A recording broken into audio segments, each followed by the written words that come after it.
Please join me in welcoming Grant Ginder.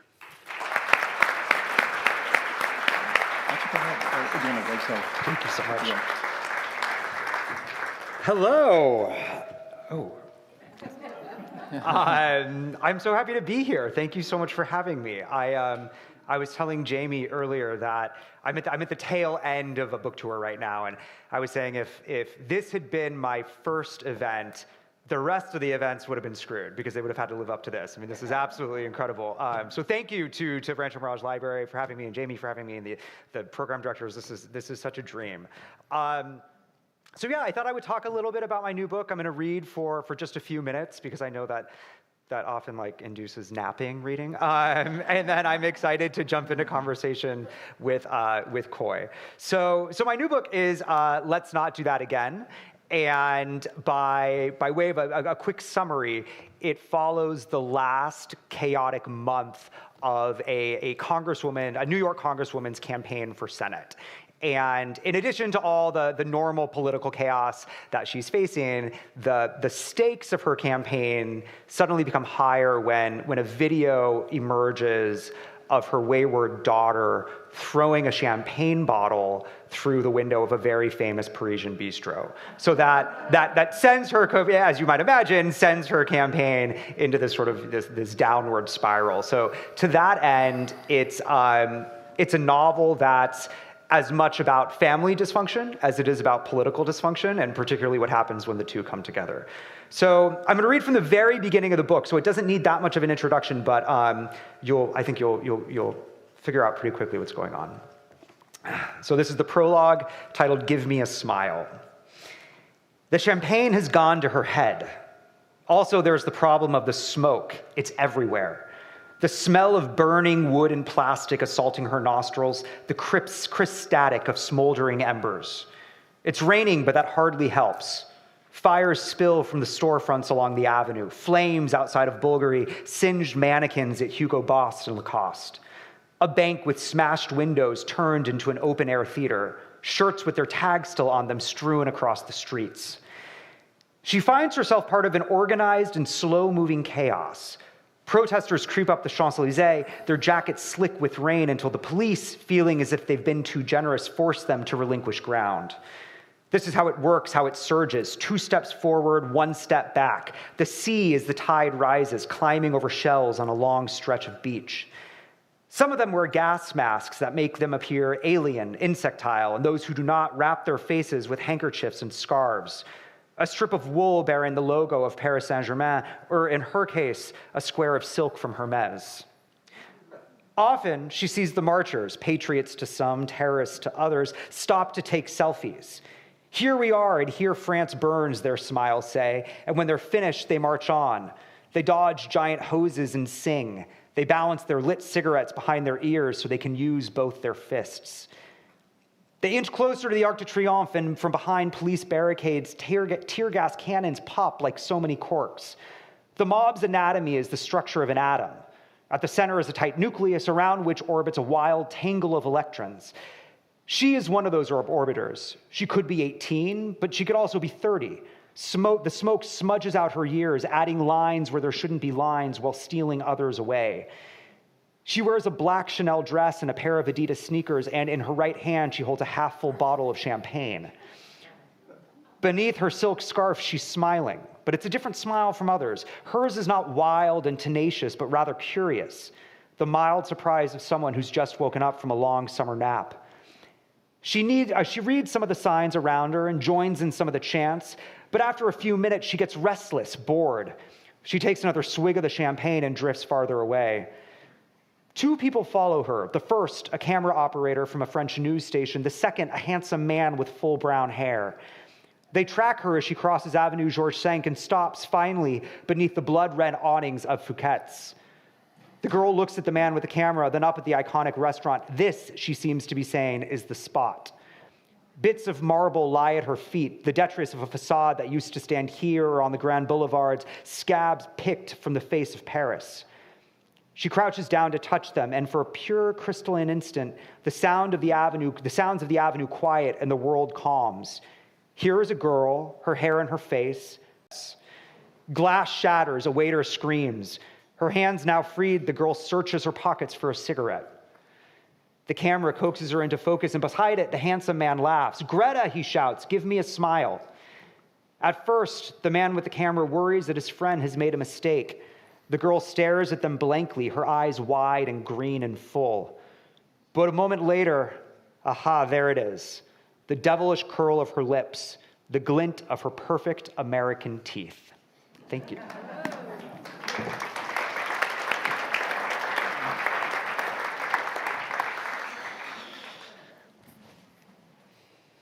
It's so cozy up here. Hi. So welcome back to Southern California. Thank you. Thank you. You know, it was hilarious. I flew originally into San Diego, and I was taking a cab from the airport to the hotel I was staying in La Jolla, and I haven't been back to California in years. And even like pulling on to the 5, I like almost broke into tears. I was like it was like crazy. I was like so excited to be back on the 5. You know, it was nuts. So you grew up in Laguna, but I did. This is not your first time in the desert. You kind of had some roots here. So my grandmother had a condo over in Palm Desert that we would go to all of the time growing up, you know, for Christmas and Thanksgiving and and Easter, like all holidays. And so I have really fond memories of being out in the desert. Grant said that this library is where he first discovered his love for literature. Yeah, so I do a little fiction too. We can all make up stuff. Yeah, we can all make up things, right? So, but then you left and went to UPenn, East Coast. I did. Ivy League school. But didn't study writing. No, I didn't. I studied political science. I only took one writing class in college. I was always very involved in writing, and I loved writing growing up, and I loved reading, particularly reading fiction growing up. But in college, I studied politics, and I ended up, after graduating from the University of Pennsylvania, I went to Washington, where I worked as a speechwriter for John Podesta. And so still definitely writing, but it's funny. I mean, I actually credit. This is going to sound really bad. I credit speechwriting for making me a fiction writer. Speaking of making stuff up. Yeah, speaking of making stuff up, right? No. I think it sounds terrible. I'm sorry, John. What I mean by that is I think I learned when I was writing speeches that the best speeches tell stories, right? And the best way of changing a mind, of persuading someone of something, of making an argument often is with a story. There are narrative arcs to speeches, the best speeches. Yep. And so I really learned what those arcs, I think, looked like while I was writing speeches. And so when I went to eventually try my hand at fiction, and later went on to get my MFA in New York, I still think that speechwriting set me up for that, you know, that perhaps even better than my MFA did. Also, you have deadlines for speechwriting, right? Exactly. Oh, yes. I mean, the second thing that I think speechwriting really taught me was a sense of discipline when it came to writing. You know, I was constantly on deadline when I was writing speeches, and so I look at my fiction writing in very much the same way. I get up early in the morning, I walk the dog, and then I sit down at my desk, and I'm working by 8:30. You know, I have other, particularly novelist friends who are writing at like the craziest hours, right? I mean, but you just had like to pack your lunch pail and. Yeah, exactly. You know, you got to get the words done. You got to get the words written, the work done, and for me, I learned from speechwriting that you just sit down and do it. But you weren't just writing speeches then. You came out with your first novel. What? You were 26 years old, is while you were. I was, which I want to stress that I wrote that novel when I was 24, which is an age at which no one should be writing a novel. And when you read that novel, you'll see that. And so, actually, no one read that novel. But it's got a prophetic title. The title of that novel is This About It. I mean, I knew from reading, but I didn't know where to start. And so the first thing I did was literally Google how many words are in a novel. My entire writing process for the first novel was just an advertisement for Google. And so I Googled, and it was like, 80,000 words. And I was like, okay, I can do 80,000 words. And so I set about writing 80,000 words, and when the 80,000 words were done, I was like, typed in, and, you know, how to publish a novel. And then it was like, well, you have to get a literary agent, how to find a literary agent. And so I ended up just kind of essentially sending query letters, which is the equivalent of cold calling these literary agents. And I ended up with one who I'm still with to this day, who's wonderful. But yeah, I was writing that first novel when I was speechwriting. So that came out, I think, 2009. It did. And now we're 2022, and you're on your fifth novel. I know that I just keep fooling them into giving me money for these things, right? Anyway. So I'm thinking your first novel published when you're 26, I'm calling my kids and saying, you know, you need to, there's a clock ticking here. Well, it's really, it was very funny. I still remember for that first novel, my parents were still living in Laguna at the time, and they had a book party for me, which was really lovely, and they're wonderful people. And my dad came up, stood up to give a toast, and he was like, Grant told us he was going to write a novel, and we were like, all right. And then he did it. And then for the second novel, he was like, we couldn't believe he did it the first time. And then he's got another one. And my dad, it was like this look of like pride, but also like, what? And so it was funny. It was funny. So, but this one now, it's getting like so much praise, and so it must be Thank really you. fun. And I think one of the common things that I hear is everybody says it's a fun read, right? I mean, that's like the thing. Everybody says it's a fun read. Was it as much fun to write? So, I mean, it was very fun to write. Writing is it's alternating between like being in a wonderful process and like a miserable process. Like whenever I have a student that's like, I want to write a book, I'm like, okay, my first advice is don't. No, I'm kidding. But it was fun to write. I'm very flattered when people say that it's a fun read. When I set out to write it, that was my main goal. I wanted to write something that was just a really fun story, that you were invested in the characters and you were involved with them, particularly because I started writing it in 2018 when I felt like our democracy was sort of under attack, from left, right, and center. And so the novel deals with some of these political issues, and then as the pandemic hit, I was still writing it and in the first draft. And so it did become this escape for me, particularly in 2020 when, we were kind of locked down in New York. And it was a way of sort of living in the world again, even though it was between the covers, of this book. But and so to that end, the process was very fun, and certainly an escape at a time when I felt like, we're still kind of living in this very, very dire, very tense time. The novel was an escape for me. One of the things that's fun when you read it is that you got to pay attention because stuff comes back, right? Yeah, and it does. People have heard of Chekhov's gun. Well, Chekhov's trash compactor. I don't want to give things away. We won't give away. But right, so the Chekhov's gun principle is Chekhov has this quote that I'm going to butcher, but essentially if there's a rifle hanging on the wall in the first act, it has to go off in the second or the third. And so essentially details matter, right? And that you can't overload your reader with these inconsequential details. When I was writing this novel in its very early stages, I was also randomly just reading a ton of Agatha Christie. I'm not like a mystery reader, but I don't know. It was, in the first draft, like I said, it was during the pandemic. I just wanted an escape. I just wanted things that were fun to read. And what I found in reading those novels was there was so much pleasure in seeing an inconsequential detail suddenly become consequential. And something that you came across earlier in the novel changed the course of the rest of the plot later on. And so I wanted to play with that. The book kind of bends genre a little bit. There's some like light thriller elements to it, light mystery elements to it. And that was, I think, my way of playing with that genre. I typically don't write in that space, but for this book in particular, I wanted to be able to replicate that pleasure.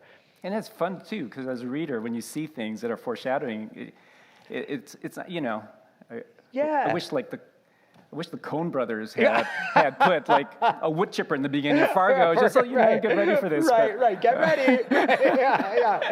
You're gonna see this wood chipper again. Not the way that you want. So it was. So it's kind of fun. See now the reviews have been really great. The cool thing as an author is saying, I don't care about the reviews. Right, is that right. true? That's oh my not true, God, that's such a lie. That is such a lie. Whenever an author tells you like, oh, I don't read my reviews, I'm like, okay, sure, right? No, of course. I mean, I feel very lucky, and there have been some very generous reviews, which have been very kind.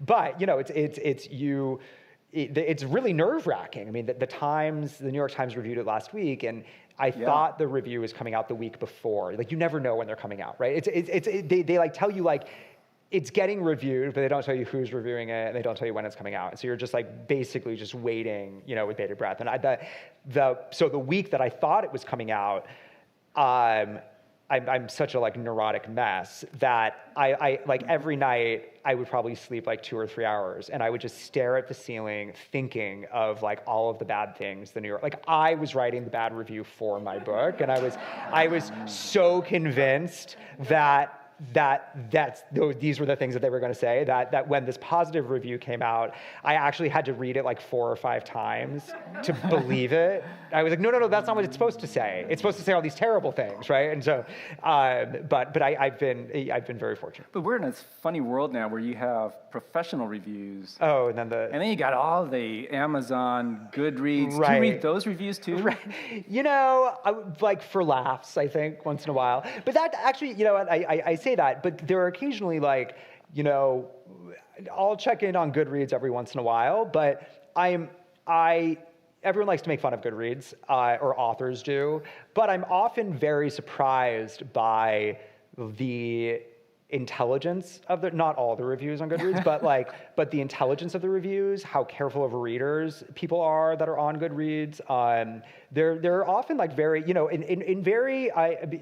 get critiqued for things that I'm like, well, when I read, I'm like, that's a valid critique, And so I don't look at Goodreads that much, but I think I have a slightly better opinion of it than some of my colleagues that just look at it as this like, trash fire where your ego is just going to be destroyed. So.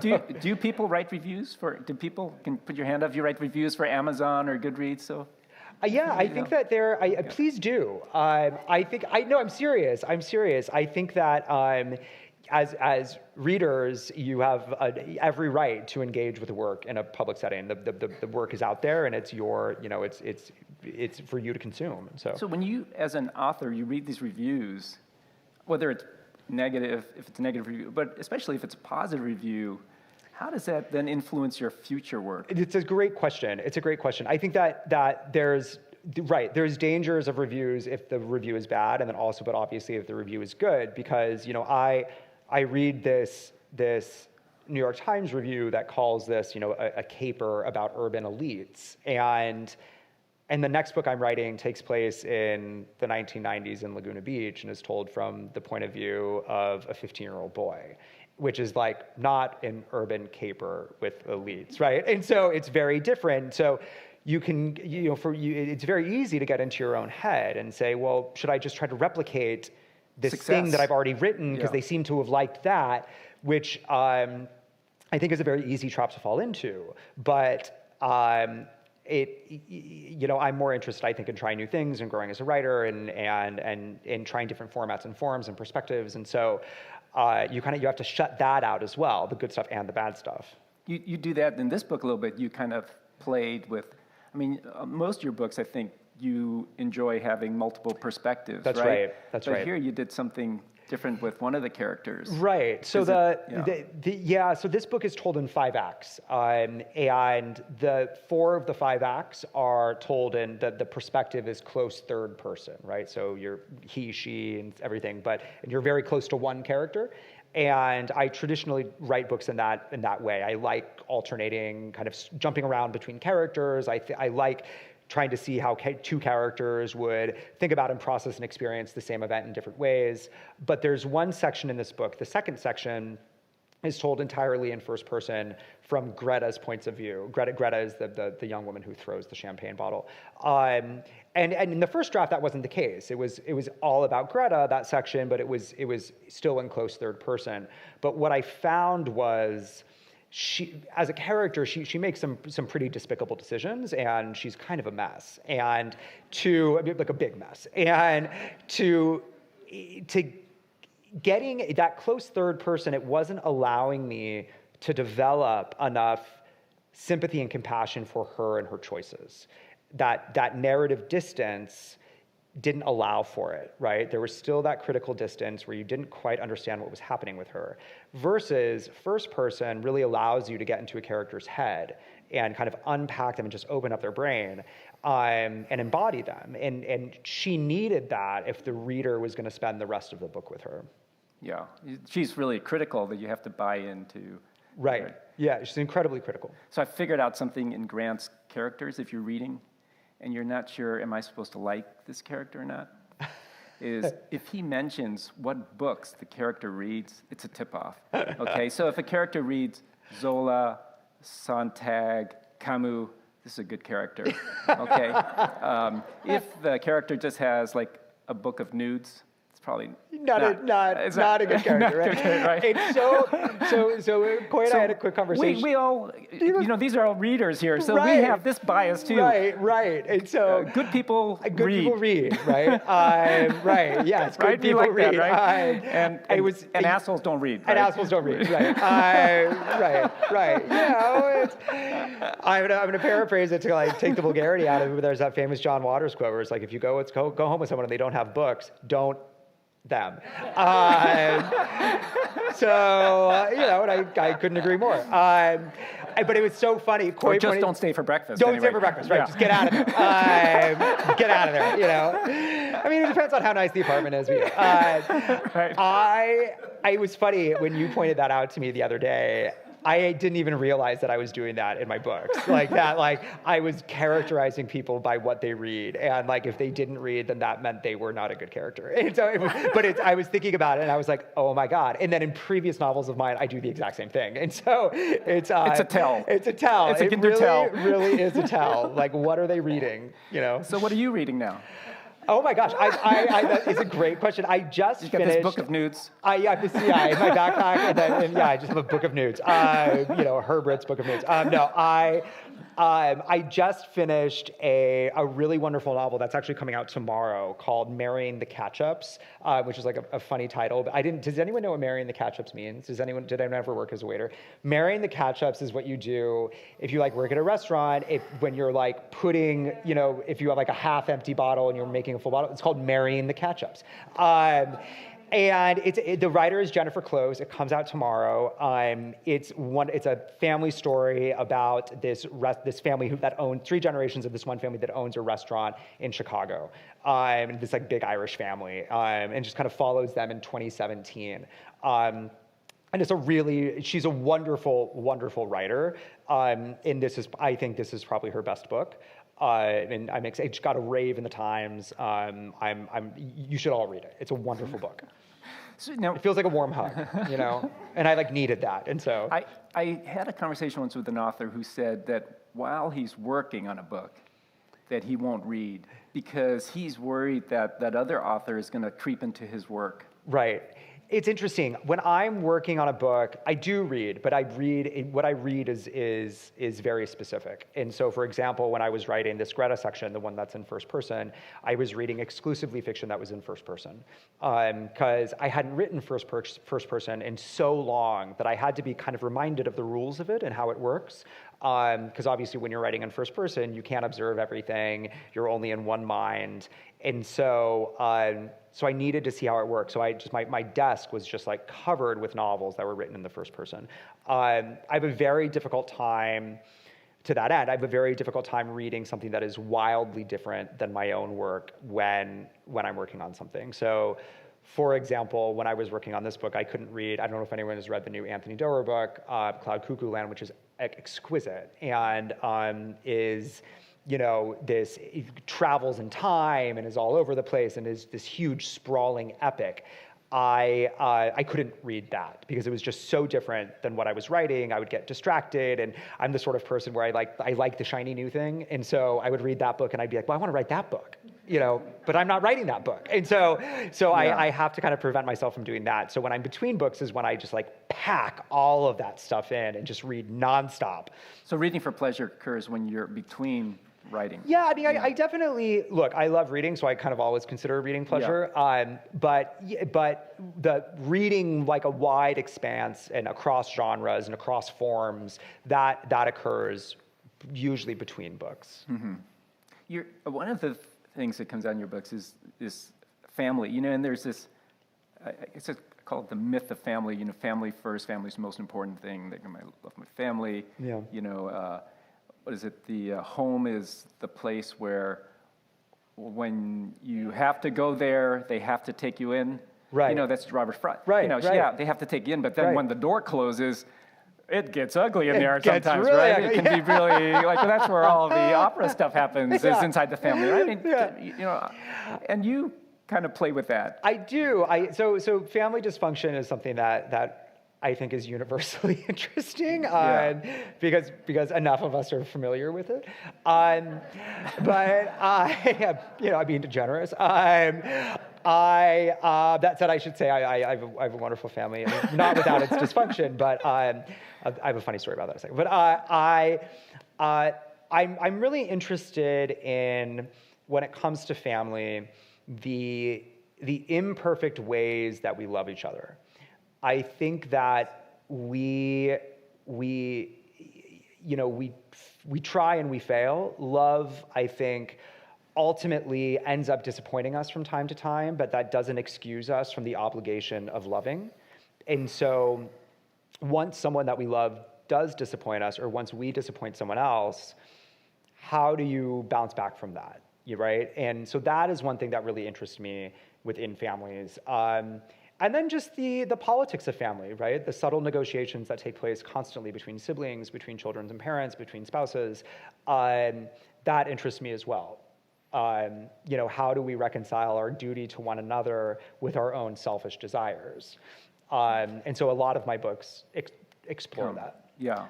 It's funny though, my mother in particular is like her greatest fear is that I write about her, and which I haven't, but manifests itself in that she sees herself in every single one of the mothers that I write, and every single one. And so I did a profile. The LA Times ran a profile of me a few weeks ago, and the interviewer for that profile, asked me what I was working on next, and I mentioned, it's a book set in the 90s in Laguna Beach. I swear to God, within 3 minutes of that profile publishing, my phone was ringing, and it was my mother, and I picked up the phone, and she said, "You're doing it, aren't you? You're writing about me." And I talked her back from the ledge, and I was like, "No, I'm not," and I swear to God, I'm not. And I was like, I'm not. I finally got her off the phone, and then 5 minutes later, my father called, and he was like, "But you're writing about her, aren't you?" That's that quote, right? Yeah. When a writer is born into a family, that's the end of the family. That's the end of the family, right? And Didion also says writers are always looking to sell someone out. And so it's funny. She sees herself in these characters. When I swear to God, not a single one has been based on her. Well, I think as readers, as we learn more about you or authors, we love going back to the work. Yeah. And seeing if we can find the author in the work, So Nick Harrison teaches Didion to NYU writing students, and I'm always teaching Didion to NYU writing students. Or Taylor Mack, an Ivy League graduate from Laguna who goes to Washington, right? Right. And so I think it's funny. It's interesting. I was on a panel yesterday at the LA Times, or the LA Festival of Books, and this young woman asked a question, which was, how do I prevent readers from, she was working on her first novel, and she said, how do I prevent readers from thinking that this main character is me? And because it's not. And my response was, well, you don't. Because first of all, it's out of your control at that point. And also I think that readers are going to project, and rightfully so, are going to project whatever they want to project onto a book or onto a character. And I think that's what makes fiction so fun and so interesting is, you can see yourself and others in literature. That's why literature makes you feel less alone, right? A good book makes you feel less alone. And so, if people say, I do pull details from my own life, right? I do teach writing at NYU. I teach a lot of Joan Didion. I love Joan Didion. I did graduate from an Ivy League school and ended up going to Washington. But those sort of surface level resume details is typically is typically, we've got some music here, Jim. No, is typically where it stops. But I think that readers are in every right to be able to project whatever they want onto a character. Yeah, but it's also interesting. We don't often ask the other question, which, we look for the man in the work, but how about the work in the man? So what I mean is, how have these books, when you write them, changed you? I mean, that's a great question. I think to a certain degree, a lot of my work, when I'm done, that gave me time to think about this. That's good. Jamie, keep it going. No, Can we see this man out? Yeah. I love it. It's funny when I'm done with a novel and I'm going back to read a draft. They take years, and you're able to see in the draft, or I'm able to see in my drafts, kind of what I was working out emotionally at the time about my own relationship, about my own relationships with my parents, about decisions or regrets or aspirations that I have. They often, without me really even realizing it, end up sort of surfacing within my characters. And so it's always, the editorial process is always really interesting. Later on down the line, when you're reading the full draft and it's about to go to press, you're like, wow, yeah, I was like dealing with some shit. Excuse me. And so I think in that way, it shows me, each book represents, to me, I'm able to see kind of where I was at that stage of my life while I was writing the book. So it's not just that you have that you live your life, you have an experience, you put it in the book. It's actually the process of writing the book also changes your life too. Absolutely. I mean, Hemingway has this quote where it's like, writing is very easy. You just cut yourself and bleed on the page. And to a certain extent, I mean, it's not like that gruesome or whatever, but it is like that, right? You throw yourself into these things. Writing fiction is this sort of a suspended act of lunacy, because you do it for years, right? And you're living in this fictional world for years. And so to that end, you kind of have to be a little bit crazy. But to create that fictional world, you're throwing everything that you have into it. And so yeah, they do become these reflections of where you were at that point in time. Do you feel like it makes you more empathetic? Absolutely. You're listening to conversations.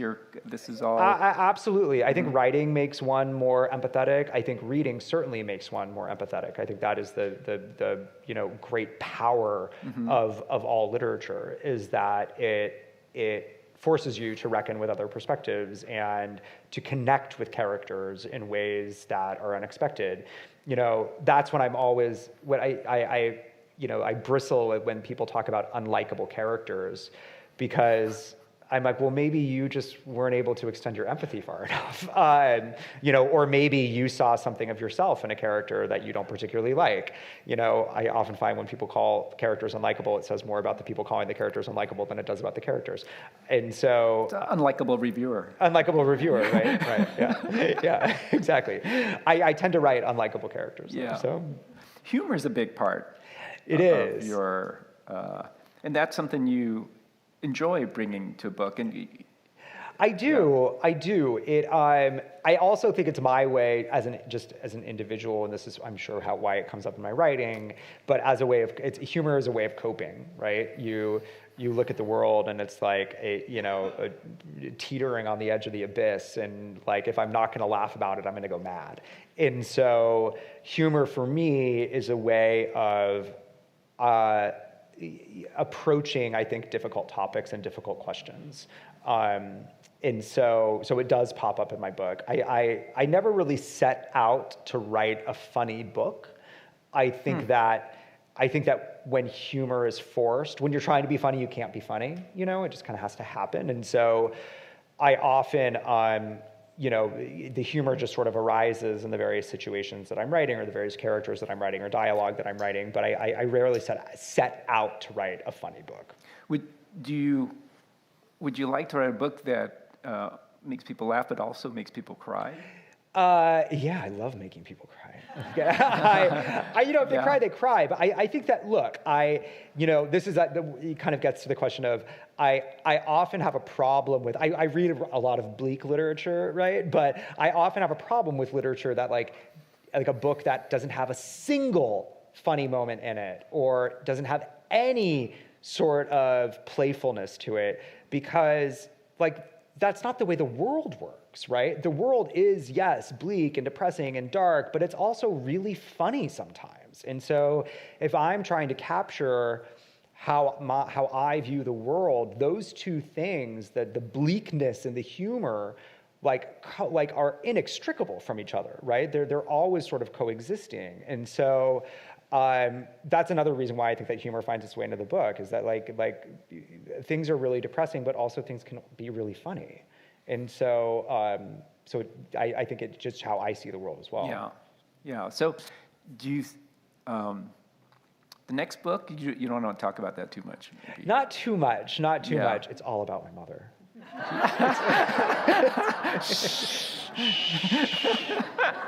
If any of you ever meet Deborah Ginder, you never heard it. You never heard this. Location comes up in book as important. Yes. And so location is really important to me as a writer. I'm really fascinated by setting and the intersection of character and setting, and how setting influences character, and and vice versa. And so this book is, Let's Not Do That Again, is as the cover suggests, is set in New York and Paris. It's very much a New York novel, but there's a large, sizable chunk that's set in Paris. My previous novel was set in Greece. The novel before that, The People We Hate at the Wedding, was set at in the UK, in London, and then the English countryside. And I realized, as I was thinking about my next project, that I'd never written anything that was set in Laguna Beach. And that surprised me, because I have intimate knowledge of it, right? I have such strong emotional associations with the place.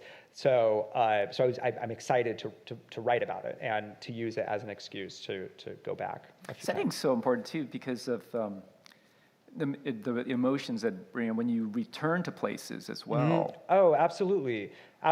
I mean, I was we were talking about this on the phone, that you go to somewhere where you had been like as a child, and you think about what your life was then, and then what your life is now, right? And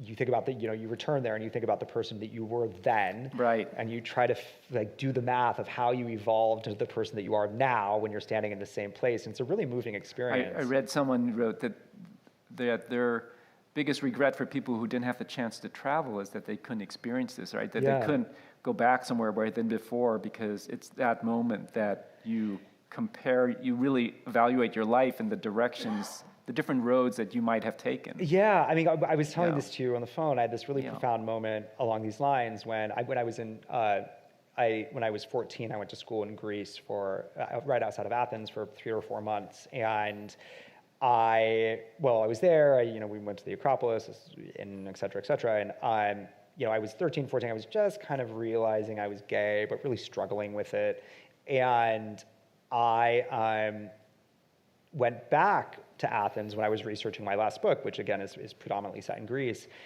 and had a few days, and before I was going to the islands, had a few days in Athens, and went back up to the Acropolis, and had that experience where I remembered standing in this one spot, and I was just, at the last time I'd been there, it was this teenager who really didn't know who he was going to be, was trying to reckon with who he was going to be, was having a really difficult time with it, and I just burst into tears. When I was back at that time, a few years ago, because I was like, wow, I pulled through, I made it, and it was a really, really profound experience. Yeah.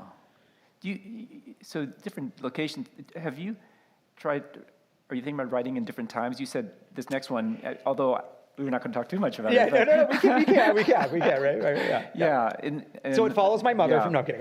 but I was talking to someone they said with plotting that they have to set things earlier because cell phones kind of screw up plotting. That's funny. I don't mind dealing with cell phones too much. I will say that writing this book in the middle of the pandemic was a real brain teaser, because this book, not the one that I'm currently working on that's set in the 90s, but it was crazy because, the world that I'm describing in this book is like the world that existed before the pandemic, right? And so while you were writing it, or while I was writing it, it seemed like the world was changing every single day. And so I didn't know if the things that I was describing, the systems and processes that I was describing in this book were even going to exist when the book was published, right? This was in 2020. I knew the book was coming out in 2022. And so I tried a few different approaches. One was, I basically wrote the book, and in the book there was, they talk about the end of the pandemic, which, glad I didn't take that route. That didn't really work. And then I tried to really heavily incorporate the pandemic, and that didn't work. And so finally I was like, this book is just going to exist in the world that I created it. And it's just I'm not going to try to engage with it that much because I don't think there's any way I'm going to get this right. And so, that the pandemic proved to be this may be a surprise, but a much bigger problem than cell phones. The 90s thing, it's interesting. I don't know why I'm compelled to write about that time period. I think that I'm interested in writing about kind of my own adolescence or bits of my own adolescence in Laguna Beach and growing up there. I think that this book is expansive and kind of plays around with plot in all these kind of fun ways, and I wrote it during a very turbulent time, and I think I'm compelled right now to write a story that is, this word is going to sound negative, but I don't mean it negative, but a smaller story, right? That doesn't have all these moving parts. With everything going on in the world right now, I kind of want to retreat to a quieter, comparatively quieter time, which, for me was the 90s. And so I think that is really appealing to me right now. So Grant, when I look at you, you've got two things in a way. One is a writer and the other is a storyteller. And they coincide mostly, but storytelling, now there are so many ways of telling stories. Oh, absolutely. Absolutely. And are you interested in kind of exploring other ways of telling stories besides writing? Like writing in other formats, you mean? Or screenplays, or... it's interesting. A book of mine, The People We Hate at the Wedding is being adapted into a film. They finished shooting it. It should be out later this year. And when you option a book, you can attach yourself as the writer, and I opted not to. And I'm really glad that I made that decision. First of all, when I got the first draft of the screenplay, the writers of the screenplay, their names are their sisters, Wendy and Lizzie Molyneux. They're incredibly talented. And I got the screenplay and I was like, oh, I have no idea how to write one of these. And also I think I would have made the mistake of trying to adapt it scene for scene, which I don't think is smart, because a novel and a film are two totally different forms, right? There are things that work in a novel that don't work in a film, and vice versa. And so, and the things that I really love about novels, getting into a character's interiority, describing setting, you don't really do that in a screenplay, right? Because you have to like leave a little bit of room for the director to do their job and a cinematographer to do their job. And so, I don't have any interest, which is a long way of saying I don't have any interest in adapting anything of my own. I think writing something original, that would be more interesting to me in a different form, like a screenplay or a teleplay or something like that. But right now, I'm still like really in love with the novel. That makes me feel like a, relic these days, but I just love the form of the novel. You love titles of novels. You've had a lot of fun with titles. I do, and it's funny. Everyone's like, "You're so good at titles." I'm not good at titles. I hit it out of the ballpark with. I didn't hit it out. I got really lucky actually with People We Hate at the Wedding. And after that, everyone was like, "Great title," and I'm like, "Oh no!" But that was actually. I was telling Jamie the story earlier with the origin for actually the entire book of People We Hate at the Wedding is. My husband and I went to a wedding in Amagansett on Long Island, kind of at the tip, it's out in the Hamptons, kind of the tip of Long Island. And when the wedding was over, we were taking the Long Island Railroad home with two other friends of ours. And I won't say we stole 4 bottles of wine from the wedding. I'll say we appropriated 4 bottles of wine from the wedding for the long trip home. And we managed to finish, I don't know if anyone's familiar with the Long Island Railroad, I'll give a brief diagram, but we finished the line between Amagansett and Southampton. And so like, if the Long Island this is the tip of Long Island and this is New York City where we were going and it's this big, Amagansett to Southampton is this. So we were like feeling good, and my friend kind of like leaned in conspiratorially and was like, guys, all right, people we hated at that wedding, go.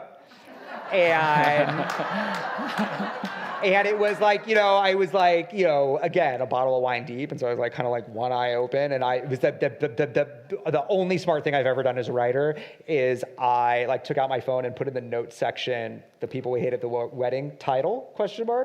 Had no idea what the book would be about, but woke up the next day with like a blinding headache, looked at the phone, saw the title, and started writing it that day. So, and that worked out pretty well. It worked out okay. It worked out okay. This seems like a movie. This one? Yeah. Yeah. I mean, yeah. I think it would. I tend to write. I love scenes, right? I got to study in my MFA with the late E.L. Doctorow, who's just, he wrote Ragtime and Billy Bat-Kid, and just an absolutely amazing writer and an even better teacher. And he described novels as a mix of montage and scene. Okay, so montage is like the exposition, and scene, we all know what scenes are. And I'm very, very much, perhaps it's to a detriment, a scene-driven writer. I love crafting scenes. I love crafting dialogue. Exposition, I'm so bored with backstory. Like, I don't care why a character ended up where they are. Like, I just want to see the character in the scene doing the thing.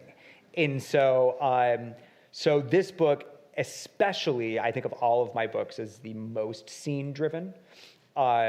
And I crafted it, I don't think that, I very rarely sit down to write a book saying like, I'm writing this to get it adapted. I think you're kind of setting yourself up for failure, right? You have to sit down and write a novel. But I was really, I was very interested in this book and the kind of classic dramatic structure, which is why it has 5 acts and why the sections are called acts, right? I think that structure is really fun to play with. Mm-hmm. And so it does end up, I think, feeling cinematic. Mm-hmm. And so, fingers crossed, right? There's like news, it's like I'm not allowed quite to share it yet, so I know. Right. But yeah, hopefully. Yeah. So, how much of a break before you start really getting into the next one? I mean, now you've got this whirlwind tour you've got to go around. I know, I know. I really... I'm thinking of the book Less, I know, where he's just like going through these things over and over and over again. It ends up feeling like that. I've gotten really, really good, though, I will say, at figuring out what any kind of coffee machine they throw at me in those hotel rooms, I can figure it out. Like they're always different, and I can always figure them out, which I'm really proud. I'm like not a crafty, handy person, so I'm like really proud of myself for that. I've just started the new book. I'm usually actually, when I have a book coming out, I'm usually very, very, very deep into the next project, which is a blessing. You're distracted by it, your new baby is sort of the thing that you're focused on, and so whatever happens with the one that's coming out, you're like, whatever. That was a mistake of mine on this go around, not to be as invested in this new project yet. I think if I had been, I probably wouldn't be, staring at the ceiling, writing lines for bad New York Times reviews of me. But it's just started. I maybe about 30 pages into it, and just kind of like, it takes a while to find the voice, to find the rhythm, to find the structure. But that's, to me, that's the fun stuff. That's like the fun period when it's just yours and your editor isn't touching it, your agent isn't touching it. It's just your world that you're creating. That's actually my favorite part of the process. We talked about your starting to write, but even in college, you didn't study writing, but you had this writing gig. I did. So which I can't believe you found that stuff. It's a